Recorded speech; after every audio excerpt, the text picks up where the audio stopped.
Mobile ফোনে যদি কেউ কল করে, কেমন, কল করার পরে আমরা ফোন রিসিভ করে কি বলবো? আসসালামু আলাইকুম, হু ইজ স্পিকিং প্লিজ? আসসালামু আলাইকুম, হু ইজ স্পিকিং প্লিজ, মানে কে বলছেন প্লিজ, কেমন। এবার ধরো কে বলছেন, সে পরিচয় দিবে, সে কিভাবে পরিচয় দিবে? I am Rakib. আমি রাকিব, মানে আমি রাকিব, কেমন।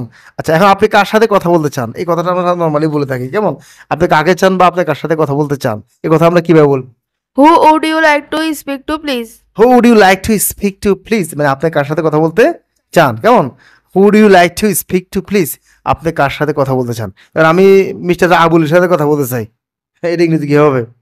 I would like to speak to mister Abul please. I would like to speak to mister Abul please, মানে আমি মিস্টার আবুলের সাথে কথা বলতে চাই। এখন মিস্টার আবুল তো মনে করো বাসায় নাই, হ্যাঁ, এখন কিভাবে বলবো যে বাসায়, তিনি তো এখন বাসায় নাই, এটা ইংরেজি কি হবে? Sorry, he is not at home now.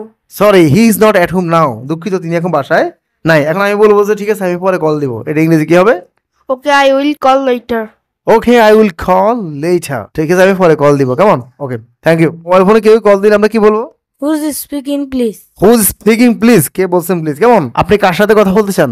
Would you like to speak to please? Who would you like to speak to please, আপনি কার সাথে কথা বলতে চান? আমি মিস্টার আবুলের সাথে কথা বলতে চাই, এটা ইংরেজি হবে? I would like to speak to mister Abul please? I would like to speak to mister Abul please, আমি মিস্টার আবুলের সাথে কথা বলতে চাই। আবুল কি তোর বন্ধু কেন? না। কি এত